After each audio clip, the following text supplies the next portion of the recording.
찬양 감사드립니다. 고맙습니다.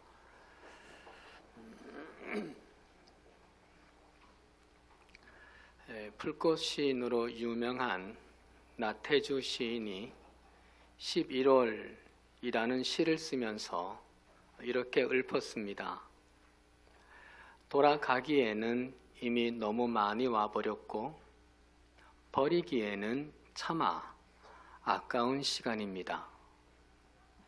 다시 한번 제가 읽어드리면, 돌아가기에는 이미 너무 많이 와버렸고 버리기에는 차마 아까운 시간이 11월이라는 얘기죠. 참 절묘한 표현입니다. 우리 인생이 11월을 닮았습니다. 때론 가던 길을 돌아서서 1월부터 다시 시작하고 싶은데 그러기에는 너무 많이 왔고 또 아깝기도 합니다. 가만히 돌아보면 처음으로 돌아가서 새로 시작할 수도 버릴 수도 없는 그런 사람, 그런 일, 그런 사건이 우리 각자 모두에게 있습니다. 그러나 나태주 시인은 후회하는 것으로 끝나지 않았습니다. 이렇게 끝을 맺습니다. 낮이 조금 더 짧아졌습니다. 더욱 그대를 사랑해야 하겠습니다. 짧아진 시간을 더 아껴서 더 사랑하며 살겠다는 고백입니다. 오늘 본문에서도 주님께서 한 가지 비유를 통해 우리에게 시간을 아껴서 더 값지게 살아라, 이 말씀을 하십니다. 11월 달에 읽기에 때맞은 말씀이라 생각이 들어 본문을 묵상하려고 합니다. 어떤 포도원 주인이 자기 포도원에다가 무화과 나무를 심었습니다. 그런데 3년 동안 열매를 보지 못했습니다. 주인은 포도원 지기에게 말합니다. 내가 3년을 와서 이 무화과 나무에서 열매를 구하되 얻지 못하니 찍어버리라. 어찌 땅만 버리게 하겠느냐. 주인의 실망감이 고스란히 느껴지는 말입니다. 주인의 그 실망 섞인 역정은 당연했습니다. 포도원 지기는 주인의 말에 순종해야만 했습니다. 그런데 이렇게 청을 드립니다. 주인이여, 금년에도 그대로 두소서. 내가 두루 파고 거름을 줄이니 이후에 만일 열매가 열면 좋거니와 그렇지 않으면 찍어 버리소서. 이 비유는 이렇게 열린 결말로 끝이 났습니다. 이듬해에 무화과 나무의 열매가 맺혔는지 맺지 못해서 찍혀 버렸는지 알 수 없습니다. 이렇게 결말을 내지 않고 끝내는 까닭이 무엇이었을까요? 이야기의 완결은 말씀을 듣는 우리들이 만들라는 메시지지 않을까요? 각자가 서로가 다를 겁니다. 어떤 분은 열매를 맺는 것으로 완결이 될 것이고, 또 어떤 분은 불행하게도 열매를 맺지 못하는 완결을 보기도 하겠죠. 바라기는 우리 모두 열매 맺는 삶으로 아름답게 완결될 수 있기를 소망해 봅니다. 그런 삶을 위해서 본문을 통해 두 가지를 묵상해 보려고 합니다. 첫째는, 하나님께서는 내가 나를 생각하는 것보다, 다른 사람이 나를 생각하는 것보다 훨씬 더 내게 더 많은 기대를 가지고 있다는 겁니다. 6절에 보면 주인이 무화과 나무를 어디에 심었다고 하십니까? 포도원에 심었다고 기록을 합니다. 그런데 무화과 나무는 길가에서 흔히 볼 수 있는 나무이지 포도원에 심는 나무가 아닙니다. 그런데 그런 나무를 포도원에 심었습니다. 포도나무는 토양이 좋아야 하죠. 정성껏 가꿔야 열매가 맺어집니다. 손이 많이 가는 나무입니다. 햇볕도 잘 받아야 좋은 열매가 됩니다. 그런데 포도나무보다 키가 훨씬 더 큰 무화과 나무를 그 포도원에 심은 겁니다. 포도나무에 방해가 됨에도 불구하고 길가에 둬도 괜찮을 그 무화과 나무를 굳이 포도원으로 옮겨 심었습니다. 여기서 우리는 주인이 무화과 나무에게 기대를 갖고 있다는 사실을 엿보게 됩니다. 더 좋은 땅에 심어서 더 좋은 열매를 맺게 하려는 기대감을 가지고 무화과 나무를 옮겨 심었다는 겁니다. 그래서 길가에 무화과 나무가 포도원에 있게 된 거죠. 여기서 주인은 누구를 비유하는 걸까요?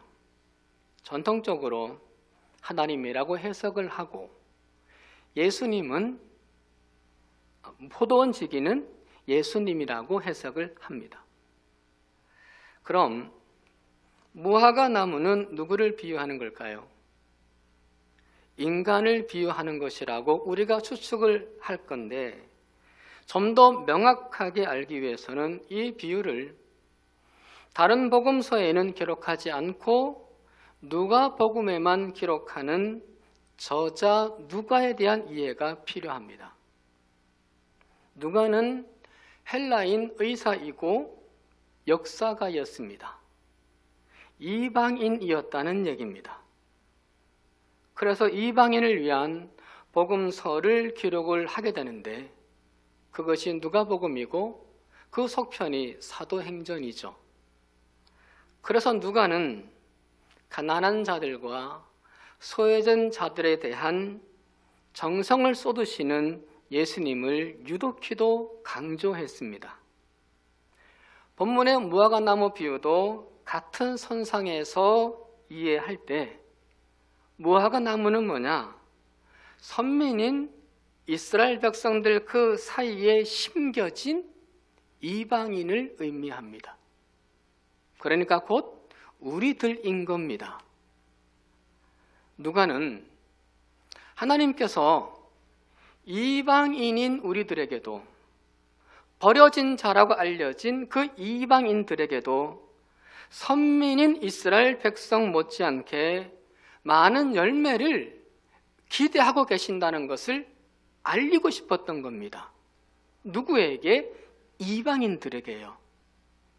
길가 인생인 우리들, 버려진 우리들, 소외되고 가난한 우리들, 죄인이었던 우리들에게도 하나님의 기대를 갖고 계신다는 것을 알리고 싶은 겁니다. 그래서 길가에 버려두지 않고 당신 밭으로 옮기셨습니다. 당신이 돌보시려고, 당신이 키우시려고 당신 밭으로 옮기셨습니다.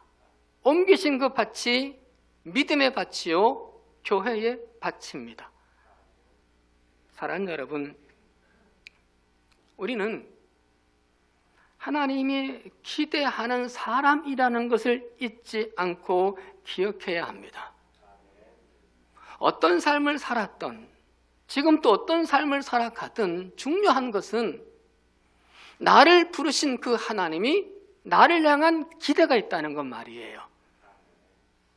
그 증거는 길가에 버려진 주인 없는 무화과 나무 같은 우리가 하나님의 밭에 심겨진 하나님의 것이 되었다는 겁니다. 하나님의 품에 두시면서 열매를 얻고 영광 받으시길 원하시는 하나님의 나무가 되었다는 겁니다. 세상의 나무가 아닌, 길가의 나무가 아닌 하나님의 나무 말입니다. 누가에게 복음을 전한 사도 바울이 로마서 15장 9절에서 이렇게 말씀하십니다. 이방인들도 그 긍휼하심으로 말미암아 하나님께 영광을 돌리게 하려 하심이라. 이방인도.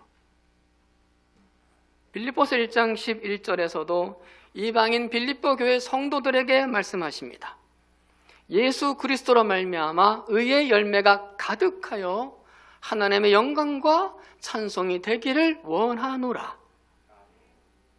우리 모두 이 하나님의 영광과 하나님의 찬송이 되기를 소망합니다. 믿음이 가지 않으시나요? 노예였던 요셉, 광야의 방랑자였던 모세를 하나님의 영광과 찬송이 되게 하셨잖아요.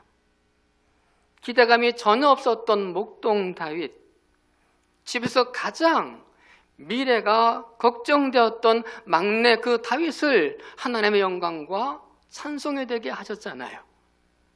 포로였던 다니엘과 느헤미야와 에스더와 모르드게를 하나님의 영광과 하나님의 찬송이 되게 만드셨잖아요.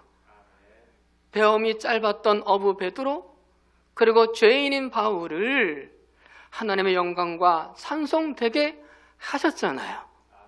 성경에는 그런 사람들로 가득 차 있잖아요. 성경의 이야기는 바로 그런 사람들의 이야기잖아요.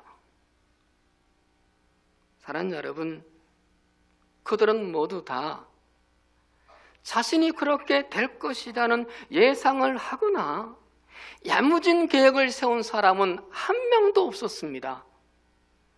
하나님을 만났고 예수 그리스도를 만나서 얻어진 복이었고, 만난 하나님을, 만난 예수 그리스도를 잘 믿어서 받은 복이었습니다. 이 복이 우리와 우리 자녀들의 복이 되기를 주의 이름으로 축원합니다. 두 번째는 지금 당장 내게 열매가 없더라도 포기하지 말라는 메시지를 주십니다. 본문 7절에 안타까운 모습이 기록이 되는데, 주인이 특별히 신경을 써서 무화과 나무를 포도원에 심었는데 열매가 없습니다. 좋은 땅에 심겨졌으면 좋은 열매를 맺어야 하는데 3년 동안이나 열매가 없습니다. 마음 상한 주인이 참다 못해 나무를 찍어 버리라고 하십니다. 사랑하는 여러분, 2019년 이 한 해도 우리가 인정을 하던 인정을 하지 않던 하나님께서 저와 여러분에게 신경 많이 써주셨습니다. 금년도 2달 남았고 다음 주가 추수감사주일인데 올해 대차 대조표가 어떻게 되십니까? 하나님의 기대에 부응한 삶을 사셨나요? 내놓을 열매가 많으신가요? 더 나은 사람이 되셨나요? 더 나은 신앙인이 되셨나요? 더 나은 삶을 사시나요? 혹 금년에도 작년처럼 변변한 열매를 내놓지 못할 것 같으시나요? 무화과 나무를 추상같이 책망하시는 그 하나님이 두렵게 느껴지시나요? 저는 그 하나님이 두렵게 그리고 떨리는 마음으로 다가옵니다.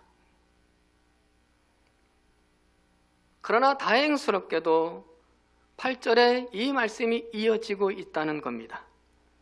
주인이여, 금년에도 그대로 두소서. 내가 두릅하고 걸음을 줄이니. 땅만 차지하고 있는 무화과 나무를 찍어버리라는 주인의 명령대로 나무를 찍어버려야 하는데 포도원지기는 그렇게 하지 않습니다. 저 같으면 찍어버렸을 겁니다. 왜냐하면 포도원지기는 그동안 이 무화과 나무가 골칫덩어리였습니다. 이 나무 때문에 포도 농사가 더 힘들었고 더 고생이었습니다. 포도 열매도 이 나무 때문에 변변치를 못했습니다. 저 같으면 무화과 나무를 볼 때마다 베어내고 싶지 않았을까 싶습니다. 주인은 도대체 왜 이 나무를 여기 포도밭에 심은 걸까? 주인은 왜 이렇게까지 한 걸까? 이 나무만 없으면 나도 편하고 농장도 멋질 텐데. 그런데 때마침 주인이 찍어버리라고 하니까 옛설 할 것 같습니다. 주인님, 잘 생각하셨습니다. 이제 사실 이 나무한테 왜 기대를 가지셨는지 아무리 생각해도 저는 이해를 하지 못했습니다. 왜 이 나무에 정성을 쏟으셨는지 저는 납득이 되지를 않았습니다. 진작에 포기하고 없애야 했을 나무입니다. 장단을 맞추고 잽싸게 달려가서 도끼를 들고 와 찍었을 겁니다. 그런데 본문에 나오는 포도원지기는 저하고는 많이 달랐습니다. 포도원지기는 무화과 나무에 문제가 있다고 말하지 않았습니다. 쓸모없는 나무라고 말하지 않았습니다. 이 나무 때문에 내가 너무 힘들었다고 말하지 않았습니다. 투자해야 소용이 없다고도 말하지 않았습니다. 이 나무 때문에 다른 포도 농사가 어려움이 많았다라고도 말하지 않습니다. 도리어 주인의 노여움을 무릅쓰고 나무를 두둔하기 시작합니다. 열매가 없는 건 나무의 잘못이 아니라 자기 잘못인 듯 말합니다. 자신이 좀 더 걸음을 주겠다고, 더 노력해서 더 가꿔 보겠다고 간청까지 합니다. 원래 무화과 나무에는 거름을 주는 법이 없습니다. 길가에 있는 나무에 거름을 줄 필요도 없고 수지 타산이 맞지 않아서 줄 수 없습니다. 그럼에도 포도원지기는 수지 타산을 초월해서 거름까지 줄 것이니 한 번만 더 봐달라고 말합니다. 그러자 주인은 포도원지기의 말을 들어줍니다. 주인은 하나님이라 했고 포도원지기는 예수님이라 했습니다. 하나님이 예수님의 탄원에 봐주시고 더 기다려주시고 더 돌보게 허락해 주십니다. 여러분, 사실 저와 여러분은 이방인에서 하나님의 백성으로 하나님의 밭에 심겨진 지 세월이 많이 지났습니다. 그러므로 여전히 옛 생활을 청산하지 못한 모습이 있습니다. 여전히 육신의 정욕과 안목의 정욕과 이생의 자랑에 매여서 여전히 교만하고 여전히 무정하고 여전히 돈만을 사랑하고 여전히 절제가 없고 여전히 거칠기 이를 데 없는 저 자신을 종종 봅니다. 여러분은 어떠십니까? 이쯤 되면 찍어버리라는 하나님의 명령에 원망할 수 없습니다. 저 신목사 찍어버려라 해도 원망할 도리가 전 없습니다. 그런데 그런 저와 그런 우리를 두둔하시는 분이 있다는 겁니다.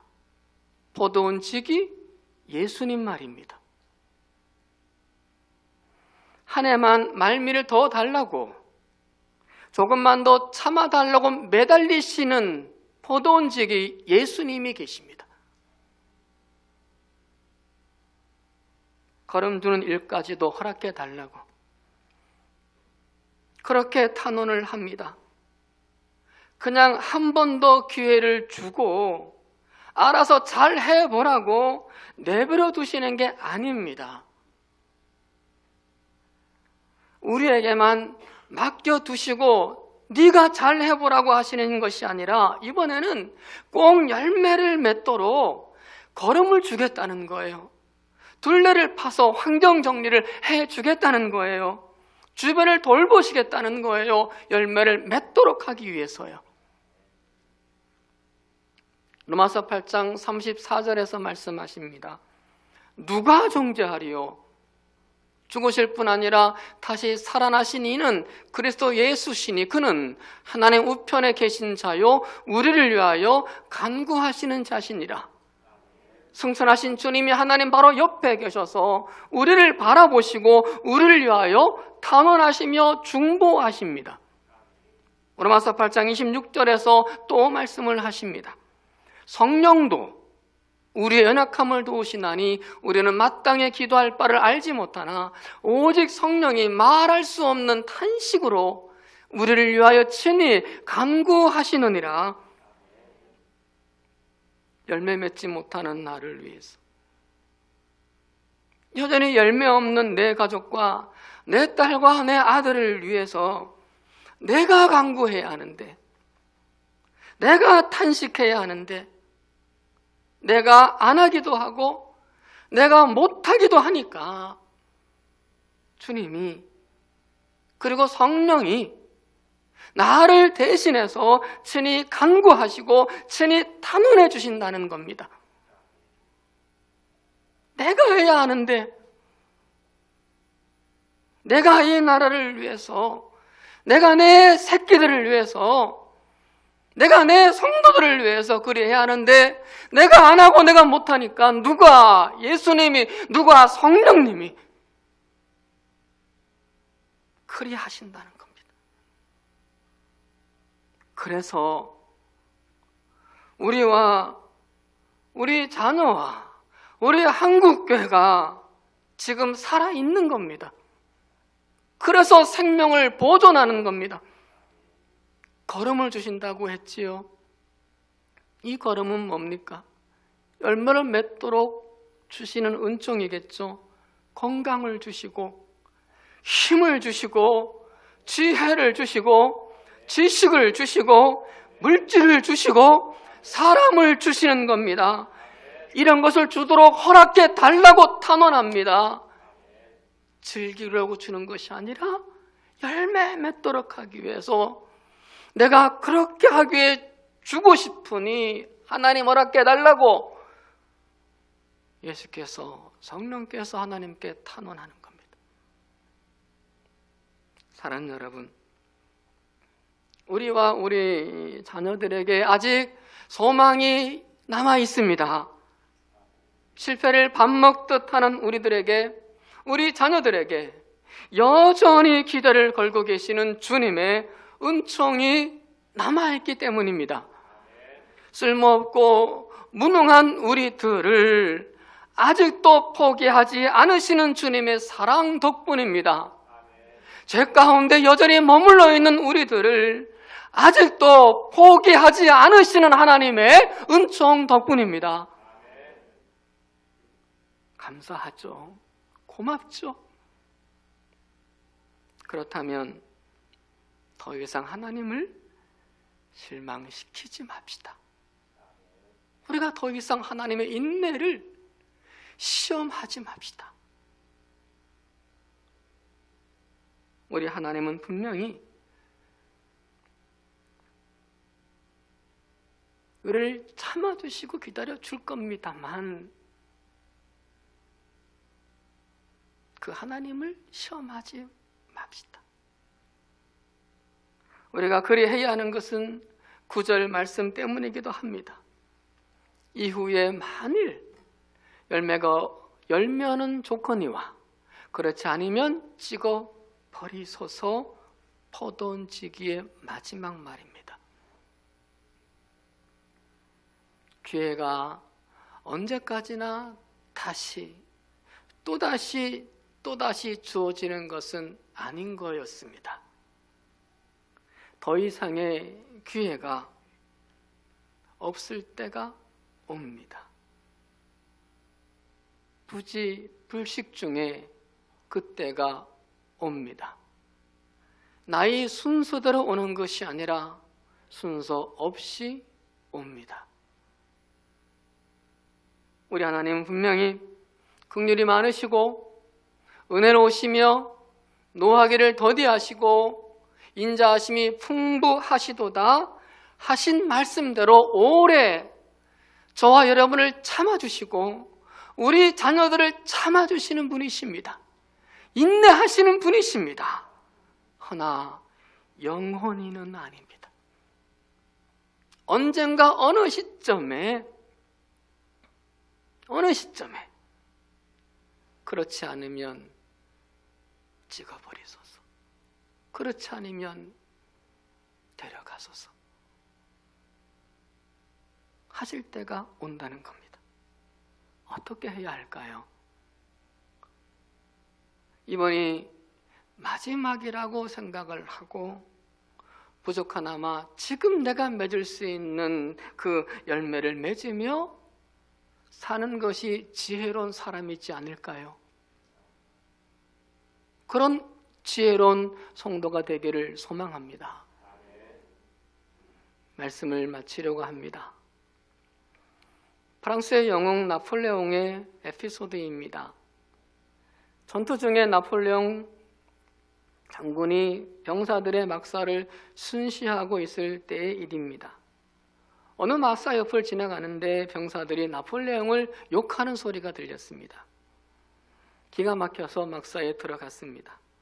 당황한 병사들이 사실을 이야기합니다. 사연인즉슨 나폴레옹이라는 같은 이름을 가진 병사 한 명이 있는데 아주 고약한 사람이라는 겁니다. 그래서 그 사람 때문에 많은 병사들이 골탕을 먹고 있어서 그 나폴레옹을 욕하고 있었다는 겁니다. 나폴레옹은 나폴레옹 병사를 불렀습니다. 그리고 이렇게 호통을 칩니다. 자네 당장 이름을 바꾸든지 아니면 행실을 바꾸게. 여러분, 우리는 우리 스스로를 그리스도인이라고 말합니다. 내게 예수의 이름을 달고 살아갑니다.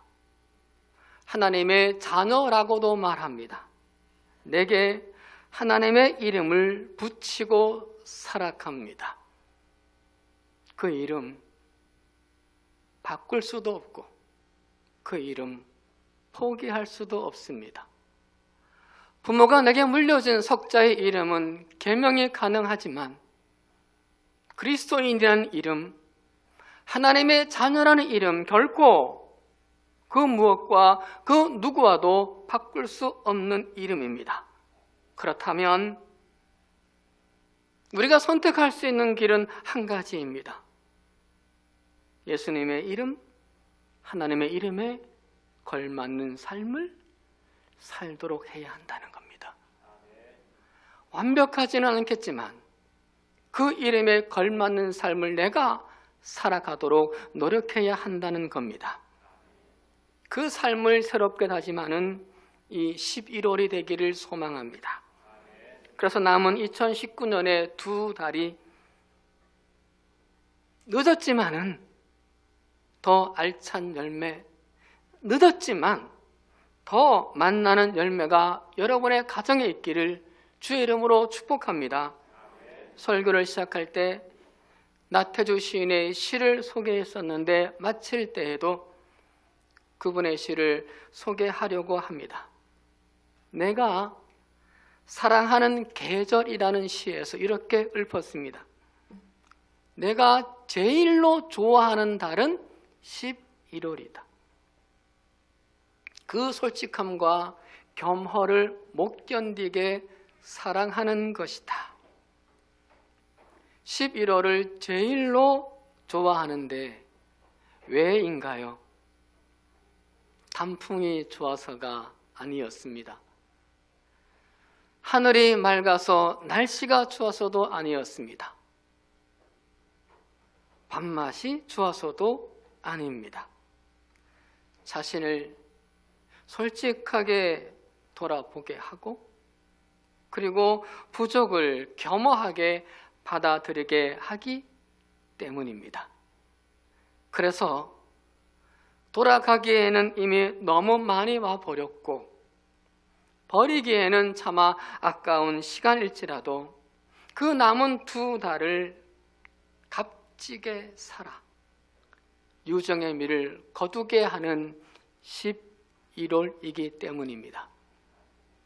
사랑 여러분, 포도원에 심겨진 무화과 나무 비유 말씀 앞에서 좀 더 솔직해집시다. 좀 더 겸허해집시다.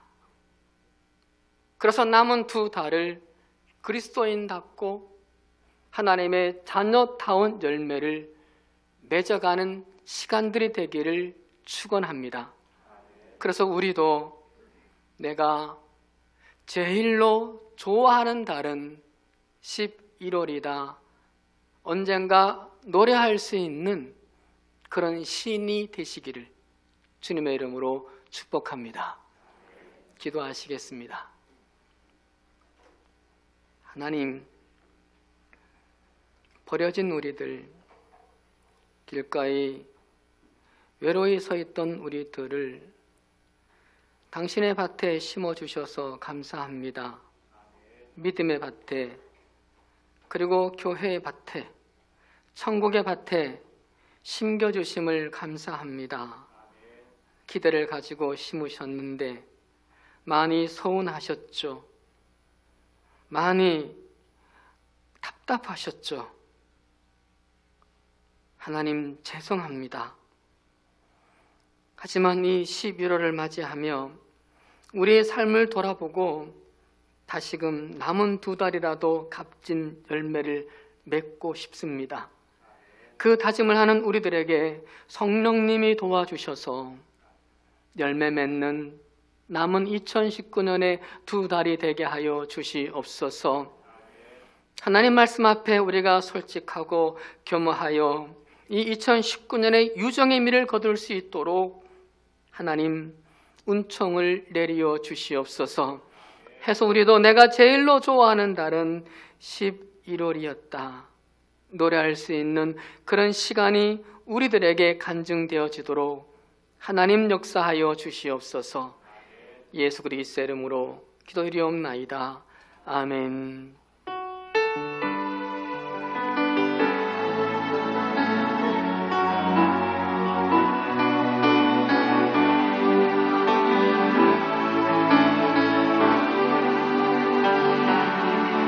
오직 주의 사랑에 매여 내 영 기뻐 노래합니다. 이 소망의 언덕 기쁨의 땅에서 주께 사랑 드립니다. 오직 주의 사랑에 맺혀 내 영 기뻐 찬양합니다. 이 소망의 언덕 기쁨의 땅에서 주께 사랑 드립니다. 주의 임재 안에 갇혀 내 영 기뻐 찬양합니다. 이 소명의 언덕 거룩한 땅에서 주께 경배드립니다. 주께서 주신 모든 은혜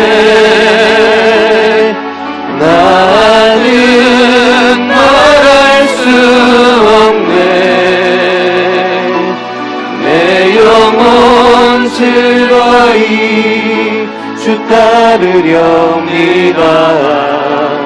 주께 내 주께서 삶 주신 모든 드립니다. 주께서 주신 모든 용서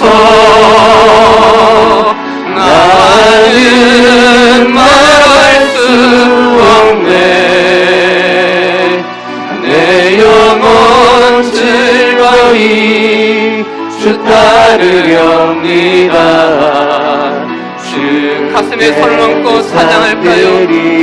주께서 주신 모든 사랑, 주께서 주신 모든 사랑함에 나는 말할 수 없네. 내 영혼 즐거이 주 따르렵니다. 주께 내 삶 드립니다. 주께서 주신 모든 용서 나는 말할 수 없네. 내 영혼 즐거이 주 따르렵니다. 다시 한번 고백할까요? 주께서 주신 모든 은혜, 주께서 주신 모든 은혜 나는 말할 수 없네. 내 영혼 즐거이 주 따르렵니다. 우리 목소리로만 찬양할까요? 주께서 주신 모든 용서, 주께서 주신 모든 용서 나와는 말할 수 없네. 아멘.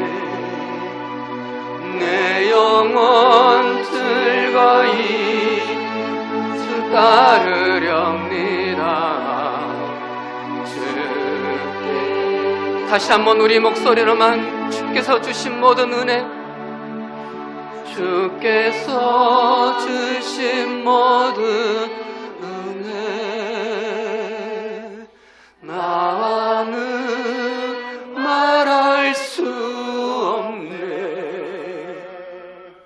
내 영혼 즐거이 주 따르렵니다. 주께 내 삶 드립니다.